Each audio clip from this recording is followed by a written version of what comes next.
बिस्मिल्लाहिर्रहमानिर्रहीम।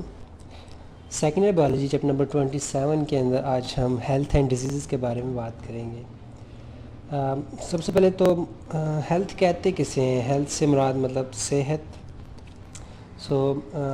हेल्थ से मुराद ये है कि आपकी बॉडी के अंदर जितने भी मतलब प्रोसेसेस हैं, मतलब जो जो अमल हो रहे हैं, केमिकल हैं, फ़िज़िकल हैं, फिजियोलॉजिकल हैं, वो सब जब नॉर्मल अपनी रूटीन के मुताबिक हों तो उसे हम नॉर्मल हेल्थ कहते हैं। ठीक है, जिसे आप इंग्लिश में इस तरह कह सकते हैं कि लाइक स्टेडी इंटरनल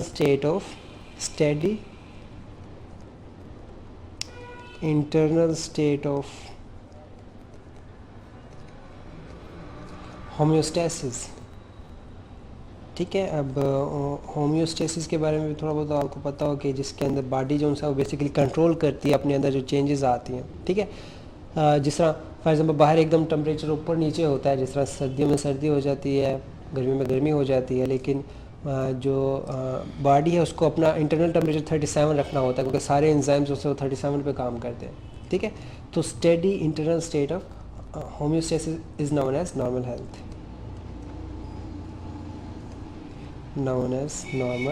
हेल्थ। और जब कोई इस बैलेंस यानी इस होम्योस्टेसिस को आगे डिस्टर्ब करता है, ठीक है, और उस टाइम जो कंडीशन होती है उसे हम डिजीज़ कहते हैं। ठीक है, when there is no steady internal state of homeostasis या when there is a disturb state of homeostasis, उसे आप क्या कह दोगे? डिजीज़ कह दोगे। सही। और जिसे डिज़ीज़ कहते हैं इसकी मतलब बहुत सी वजूहात हैं, बहुत सी किस्में हैं। ठीक है, जिसको आज हम पढ़ने की कोशिश करेंगे। तो अगर हम डिज़ीज़ को दो कॉलम बना लें, ठीक है, एक के अंदर हम उसकी काजेज़ ऑफ डिज़ीज़ देखें,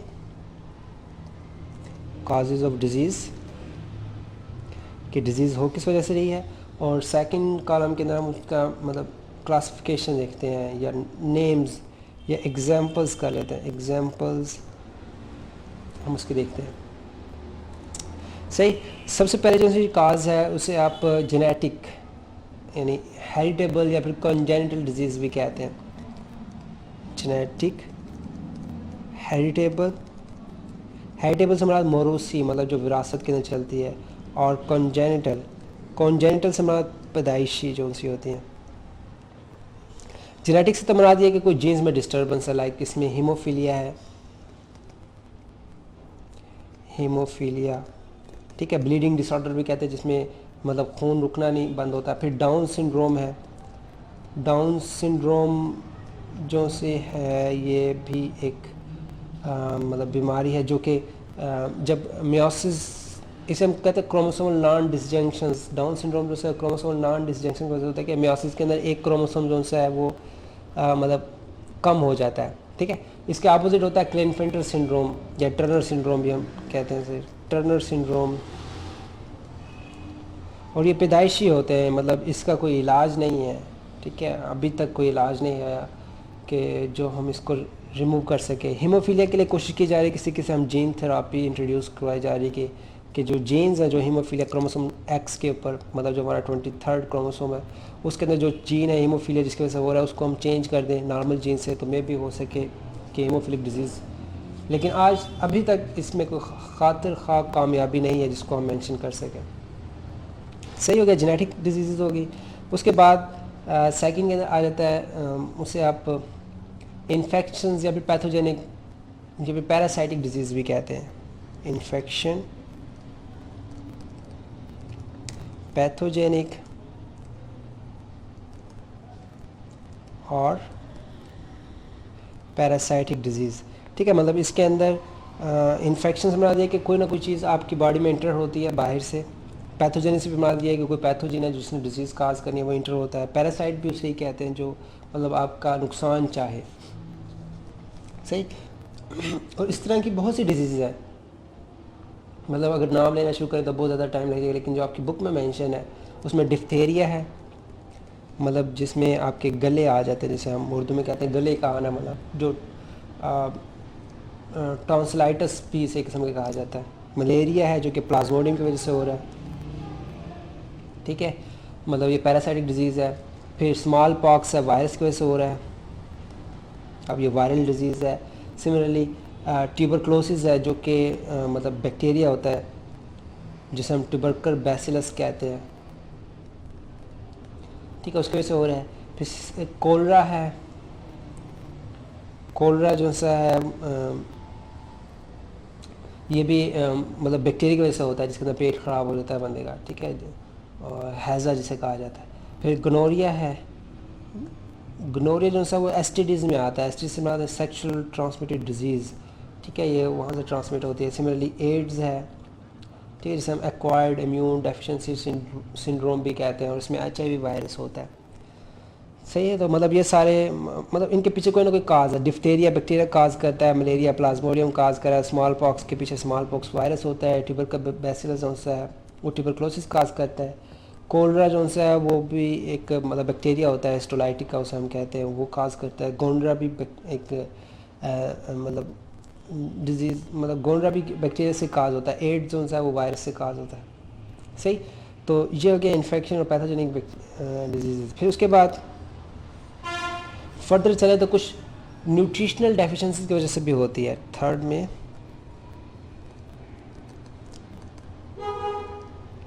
न्यूट्रिशनल डेफिशिएंसीज, ठीक है, कि आपकी जो खुराक है उसमें कोई चीज़ कमी आ जाती है, ठीक है, जिसमें स्कर्वी है। स्कर्वी ये अमूमन होती है जो मतलब सहराई इलाके होते हैं ना, वहाँ पे जो बच्चे होते हैं उनको स्कर्वी होती है, ठीक है, मतलब उनकी स्किन जो से बिल्कुल रफ़ हो जाती है क्योंकि उनमें प्रोटीन्स की कमी होती है। बेरी बेरी होती है, ये विटामिन की कमी की वजह से होती है कि आँखों के ऊपर जो है वाइट वाइट आ जाता है। और सिमिलरली एनीमिया है, जो कि मतलब आयरन की कमी की वजह से हो जाता है, ठीक है, कि अगर खाने में आयरन ना हो, मतलब कोई किसी को रोटी सही ना मिलती हो तो उस वजह से भी एनीमिया हो जाता है। फिर गोइटर है, ठीक है, गोइटर गोइटर गले की बीमारी होती है, मतलब जिसमें थायराइड जो है वो फैल जाते हैं, मतलब वो मतलब ज़्यादा बढ़ने शुरू हो जाते हैं, क्योंकि जो लोग आयोडीन की जिन लोगों में आयोडीन की कमी होती है तो उनको एक गोइटर होता है, सही। फिर क्वाशिरकोर है, ये भी मतलब जो लोग सहरा में रहते हैं, ठीक है, जहाँ पे खुराक की बहुत ज़्यादा कमी होती है वहाँ पे होता है, ठीक है, और जिसमें बिल्कुल मतलब प्रोटीन की कमी की वजह से होता है, और बिल्कुल मतलब जो बच्चा होता है वो ढांचा की शक्ल में आपको नज़र आएगा, सही। सो न्यूट्रिशनल डेफिशिएंसी की वजह से भी बहुत सी बीमारियाँ हो रही हैं, ठीक है, स्कर्वी प्रोटीन की कमी, बेरी बेरी जब विटामिन की कमी होती है, एनीमिया आयरन की कमी की वजह से, गोइटर आयोडीन की कमी, क्वाशिरकोर प्रोटीन्स की कमी की वजह से होती है, सही। अब हम आते हैं थोड़ी सी बीमारी वो जो मेटाबॉलिक जो हार्मोनल डिसऑर्डर्स होते हैं, मेटाबॉलिक और हार्मोनल डिसऑर्डर,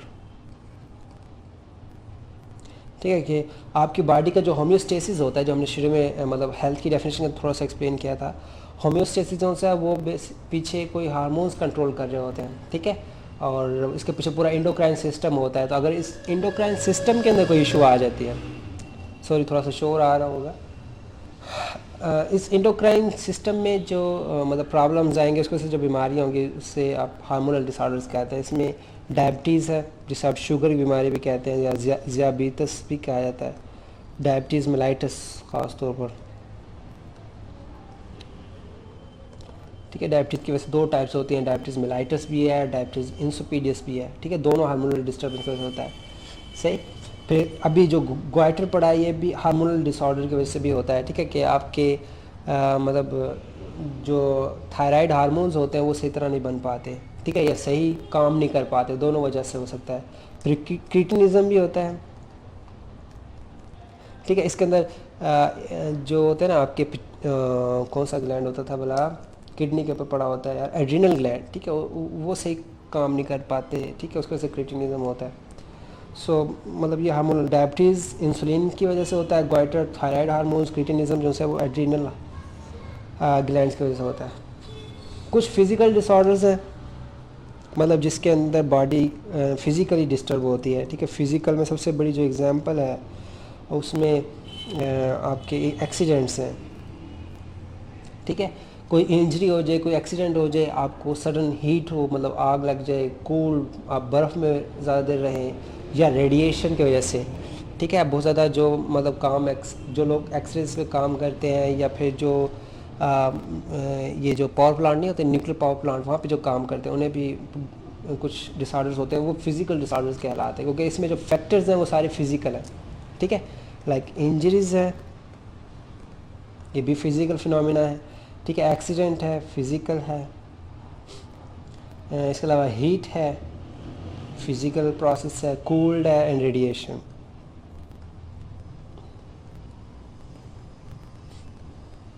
ठीक है, तो इसकी वजह से भी डिसऑर्डर्स होता है जिसको हम मतलब सॉरी, अच्छा ये थोड़ा बहुत हमने ऊपर पैरासाइटिक या इन्फेक्शंस पढ़े थे ना, तो ये उनके थोड़ी सी एग्जांपल्स है। लाइक पैथोजेंस में वायरसेस, बैक्टीरिया, ये सारी बीमारियां काज कर रहे हैं, ठीक है। फंजाई, प्रोटोजोआ भी काज कर रहे हैं। पैरासाइट्स जिसमें काफ़ी है, मतलब जो पैरासाइट्स से मुराद यहाँ पे ये है कि जो मल्टी सेलुलर बॉडीज़ हैं, ठीक है, जैसा रिंग वार्म है, टैप वार्म है, राउंड वार्म है, ठीक है। तो ये उनकी एग्जांपल्स हैं।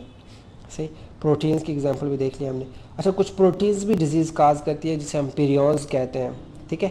और मैड काउ डिजीज़ है, ठीक है, VCJD डिजीज़ है, मतलब ये पैथोजेंस कहलाते हैं। और ये सारी किस में आएंगे? इन्फेक्शंस के अंदर आ रहे हैं, ठीक है। और ये ट्रांसमिटेबल होते हैं। ट्रांसमिटेबल से क्या मुराद है कि लाइक एक अगर मतलब किसी एक को हेपेटाइटिस है, वो दूसरे में ट्रांसमिट हो सकता है। किसी को एक को ट्यूबरक्लोसिस है, वो दूसरे को ट्रांसमिट हो जाता है, ठीक है। तो ट्रांसमिटेबल डिसऑर्डर्स होते हैं। अच्छा, फिजिकल डिसऑर्डर्स के बाद आगे चले तो हमारे पास आती है एग्जांपल्स नेक्स्ट, केमिकल काजेज़, ठीक है, जिसमें जो हमारी सोसाइटी में बहुत ज़्यादा होता है, जिसमें आप कह लें कि ड्रग यूज़ जोन सा है। अब आपके सामने जो कोई ऐसा बंदा जो मतलब नशेई हो, मतलब जो ड्रग अब्यूज़ हो या ड्रग यूज़ करता हो, वो बेसिकली बीमार है। लाइक वो उसको बीमारी है कि वो उसके ऊपर डिपेंड करता है, ठीक है। जब तक वो ड्रग नहीं लेगा तो उसे सुकून नहीं मिलेगा, सही। तो ही इज़ इल, मतलब इल पर्सन है। अच्छा, इसमें केमिकल में ड्रग यूज़ है, स्मोकिंग है, स्मोकिंग इज़ आल्सो डिजीज़, ठीक है, लंग कैंसर होता है इसकी वजह से। अल्कोहल है, अल्कोहल से हेपेटाइटिस होता है, ठीक है। पॉइजनिंग मतलब कुछ जहर वगैरह दे दे कोई आपको, ठीक है, दैट इज़ आल्सो केमिकल। इसके अलावा एसिड बर्न है, ये भी मतलब केमिकल्स के अंदर आता है। फिर एजिंग के ऊपर आते हैं। कुछ बीमारियां ऐसी होती हैं जो एज फैक्टर पे डिपेंड कर रही होती है, सही है। और इसे हम डीजनरेटिव डिजीज़ भी कहते हैं, it is known as degenerative disease. मतलब जो इंसान बूढ़ा होता है तो वो फिर बीमारियां जो सी हैं वो मतलब नज़र आना शुरू हो जाती है, जिसमें एक ऑस्टियोआर्थराइटिस है कि हड्डियों का दर्द होना शुरू हो जाता है, ठीक है। इसे इन्फ्लेमेशन ऑफ बोन भी कहते हैं हम। फिर आर्टियोस्क्लेरोसिस है, आर्टीरियोस्क्लेरोसिस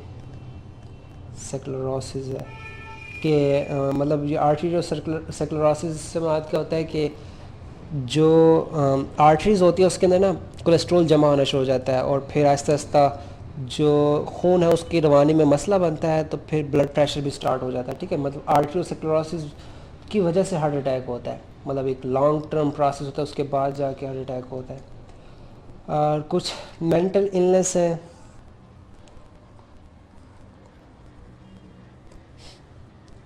मेंटल इलनेस के अंदर अल्जाइमर की डिजीज़ है, अल्जाइमर जिसे हम कहते हैं, अल्जाइमर है, डिमेंशिया है, ठीक है। और भी न्यूरोसाइकोसिस होता है। इसके अलावा एपिलेप्सी है, मिर्गी भी जिसे कहते हैं हम, ठीक है, वो भी मतलब मेंटल इलनेस के अंदर आती है। सो यहाँ पे ये कह रहे हैं कि चैप्टर ख़त्म होता है, ठीक है। आपकी बुक का लास्ट लेक्चर था, ठीक है। उम्मीद है आपको सारे लेक्चर पसंद आए होंगे, और आपको कोई प्रॉब्लम है तो आप नीचे कमेंट कर सकते हैं।